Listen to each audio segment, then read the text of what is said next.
So now that we've kind of covered the basics, we can kind of talk about short run equilibrium here. So short run equilibrium in these competitive markets. And so to get short run equilibrium, by definition, we need the following two things. Two conditions must hold. You know, we're assuming all those assumptions we've made before are true as well, but the two conditions are going to be that one, the market price is such that the market clears.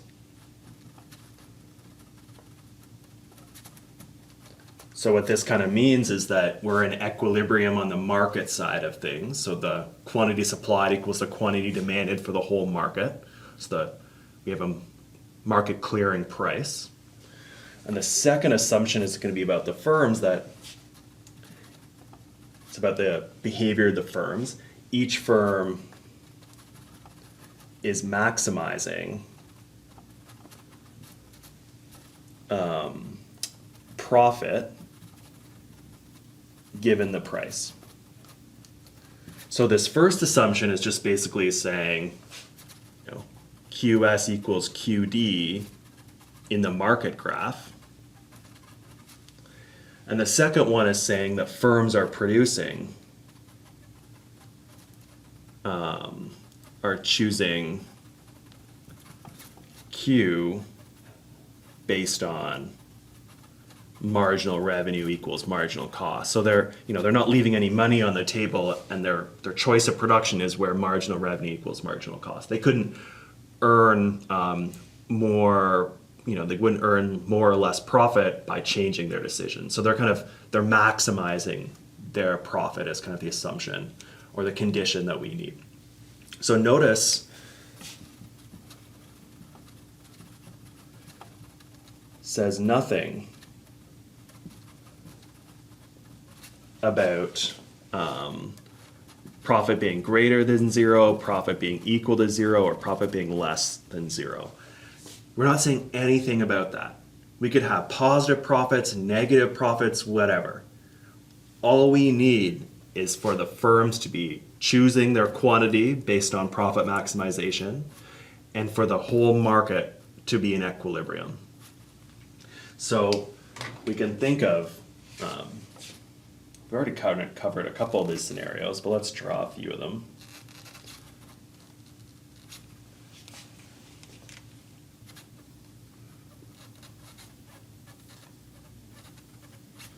Maybe I'll just have to draw two. We already drew a positive profit, so there's nothing that says, and I'll price in quantities.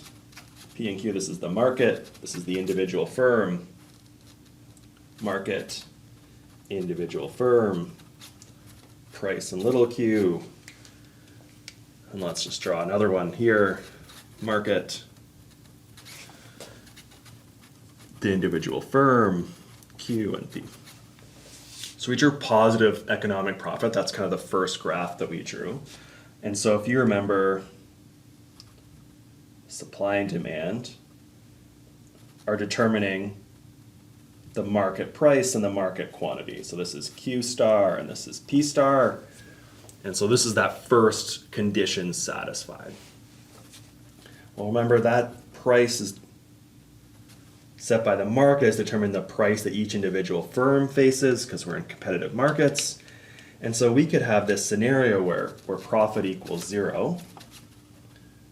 So here's our marginal cost. We're going to produce where marginal revenue equals marginal cost. And let's say that our average total cost curve looks like this. Well, we should produce this much, and our profit equals zero here, because price equals ATC. Remember, this equals price minus ATC times Q. Well, price equals average total cost, then this bracket equals zero. So there's zero profit here. So this is still a competitive market. Firms are choosing to produce where marginal revenue, which is that flat orange line, should probably label it price equals marginal revenue. we're producing at that point, and we're at this equilibrium on here. So both of these are satisfied. There's no profit here, but they're both satisfied. Now, if the price was above average total cost, as long as they produce where marginal revenue equals marginal cost, again, it's still a competitive short run equilibrium. We kind of saw that was like one of the first graphs when we introduced it, we drew like a positive profit, and that was at a short run equilibrium as well. Now let's turn our attention to maybe we have another market. Here's our supply curve and here's our demand curve. Determines the market quantity and the market price again.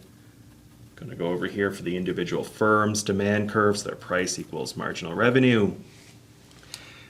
Let's say we have, this is our marginal cost curve. Let's say this is our average total cost curve, and let's say this, let's say this is what our average variable cost curve looks like. So what the firm should be doing here is producing, the price is above the average variable cost. Again, that should be at the minimum point. I should be a bit more careful here. The minimum point there. A little bit messy, but the price is above this average variable cost. They don't have to shut down, but they're going to produce where marginal revenue equals marginal cost. So this is their Q, their little Q star. To figure out profit, we're just going to find the average total costs. Here, the average total cost is going to be above the price, so this is going to be negative, so there's going to be a loss here. Find the spot where this quantity that they produce, what's the average total cost?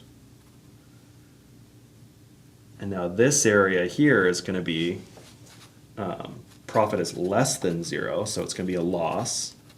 And that's going to be represented by this shaded line. It's the same idea as how we came up with profit. We figure out how much they're going to produce by marginal revenue equals marginal costs. And then we find the average cost of producing that much. Well, here, instead of having to go down like we did before when there's positive profit, or if it was right equal, we didn't have to really go anywhere. Now we have to go up because the average total cost is above this price. Now we're figuring out the same area here. All that's different is that this is now a negative number. So we're making a loss because the ATC is bigger than the price.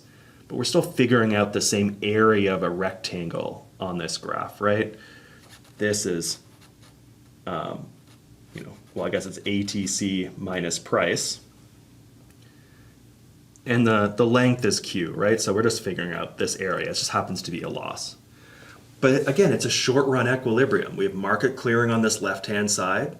I mean, firms are making a loss, but they're maximizing their profit or they're minimizing their loss by producing where marginal revenue equals marginal cost. It's still a short run equilibrium. So it doesn't matter if there's losses, profits, or just breaking even. Those could all be short run equilibrium as long as we're satisfying these two conditions and our assumptions hold.